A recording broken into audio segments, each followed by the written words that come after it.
Hello everyone, मेरा नाम वर्षा है और मैं आपको हाई स्टडी पर इकोनॉमिक्स और जीएस के इम्पोर्टेंट कंसेप्ट इन छोटे छोटे वीडियोस में पढ़ाऊंगी। आज का टॉपिक है इकोनॉमिक्स का बिल्कुल बेसिक है इकोनॉमिक्स का, वो पढ़ेंगे हम, जिसमें डिमांड सप्लाई रूल्स भी देखेंगे। सबसे पहले देखते हैं इकोनॉमिक्स को बोलते हैं अर्थशास्त्र, और इकोनॉमी मतलब अर्थव्यवस्था। ठीक है, अर्थशास्त्र या इकोनॉमिक्स का मतलब क्या होता है कि किसी भी देश में एक सीमित संसाधन होते हैं, लेकिन लोग जो आपकी पॉपुलेशन है वो बहुत ज़्यादा होती है और उनकी जो आवश्यकताएं होती है वो होती है असीमित।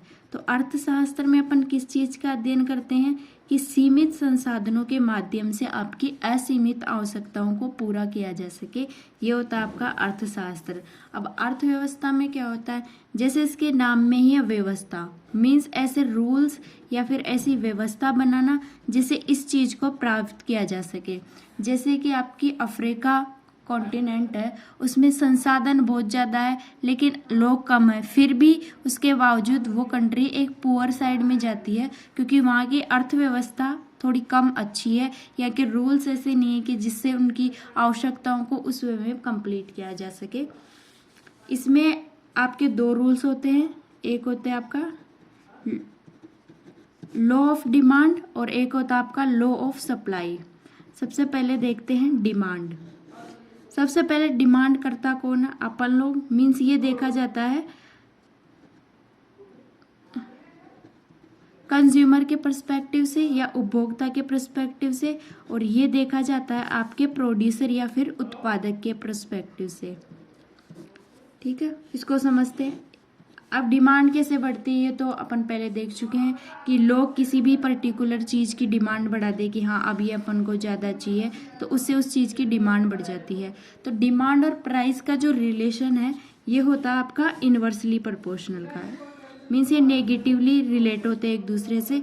कौन कौन, एक आपका प्राइस और एक आपका डिमांड। इसका मतलब क्या है कि जब किसी वस्तु की प्राइस थोड़ी कम होती है तो अपन उसकी डिमांड थोड़ी ज़्यादा कर देते हैं।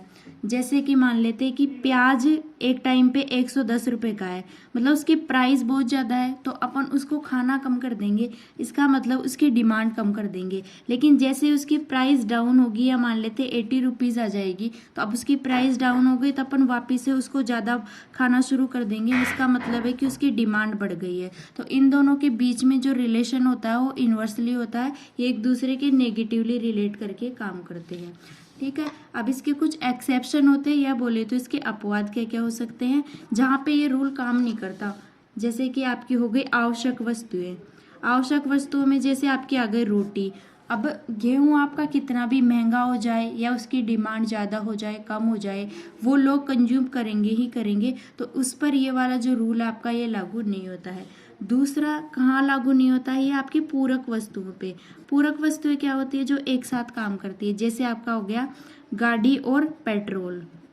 तो अगर मान लेते हैं कि पेट्रोल की प्राइस बढ़ गई, तो उस टाइम अगर लोग मिडिल क्लास है या फिर पॉपुलेशन के पास कम पैसा है, तो वो पेट्रोल की प्राइस बढ़ने से गाड़ी का प्रयोग करना कम कर देंगे। जबकि यहाँ पे ऐसा तो कुछ नहीं होता कि गाड़ी की प्राइस कम हुई थी या उसकी डिमांड पे कोई इफेक्ट पड़ा था, परंतु ये पूरक वस्तु है तो ये इसका एक्सेप्शन है। एक आपका होता है पूरक वस्तुओं के अलावा एक होता है आपका मतलब वैकल्पिक वस्तुएं। जैसे कि आपकी हो गई कॉफ़ी और चाय। अगर चाय की प्राइस बढ़ जाएगी तो लोग कॉफ़ी को कंज्यूम करना शुरू कर देंगे, तो यहाँ पे भी जो आपका डिमांड वाला लॉ है वो लागू नहीं होता है। अब देखते हैं अपन सप्लाई वाला रूल। सप्लाई उत्पादक के दृष्टिकोण से देखा जाता है। इसमें क्या होता है कि जैसे कि किसी चीज़ के प्राइस बढ़ गई, अब जो प्रोड्यूसर है वो ऐसी चीज़ बनाएगा जिससे उसको प्रॉफिट हो, तो वो कोई ऐसी चीज़ बनाएगा जिससे उसको प्रॉफिट हो, तो वो क्या करता है कि बढ़े हुए प्राइस का फ़ायदा उठाने के लिए उन चीज़ों को प्रोड्यूस करता है। तो जैसे जैसे इसकी प्राइस बढ़ती है तो उसकी क्वांटिटी जो उपभोक्ता है वो बढ़ा देता है। तो ये जो रूल है ये होता है आपका आपूर्ति का नियम। ये उत्पादक के दृष्टिकोण से देखा जाता है, इस बात को ध्यान रखना।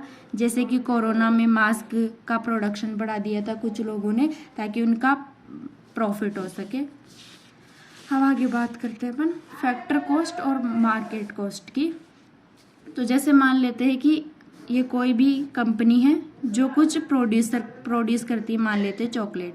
अब किसी भी कंपनी को शुरू करने के लिए या कोई भी चीज़ शुरू करने के लिए जो 4 फैक्टर्स काम करते हैं वो आपका सबसे पहले आपको चाहिए भूमि, दूसरा चाहिए आपको कैपिटल या पूंजी, एक आपको चाहिए लेबर जो वहाँ लोग काम कर सके, और एक आप खुद उद्यमी जो रिस्क लेके ये बिजनेस या कोई भी फर्म स्टार्ट करता है।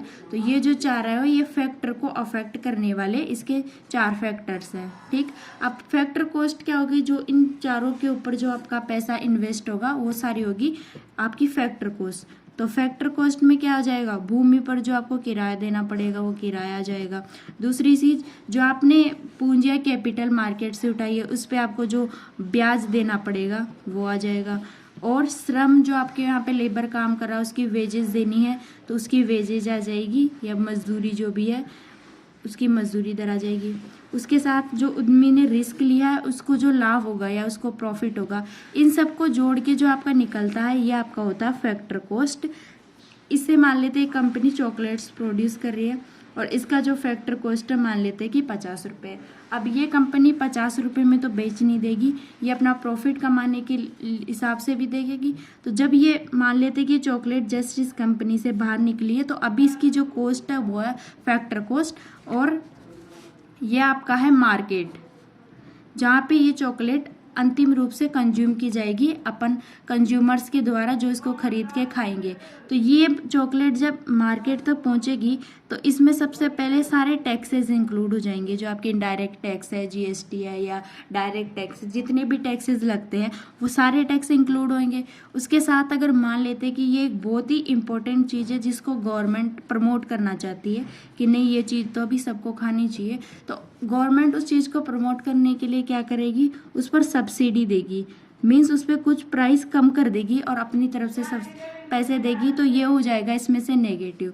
मीन्स फाइनली जो आपका फैक्टर कॉस्ट निकलेगा, फैक्टर कॉस्ट प्लस टैक्सेस, अगर इसमें से अपन रिड्यूस कर देंगे सब्सिडी को तो जो आपको निकलेगा वो आपका होगा मार्केट प्राइस, जिस पर अपन लोग कोई भी वस्तु कंज्यूम करते हैं वो आपकी होती है मार्केट कॉस्ट। ठीक है, आगे ऐसी वीडियो देखने के लिए हाई स्टडी चैनल को सब्सक्राइब कर लीजिए।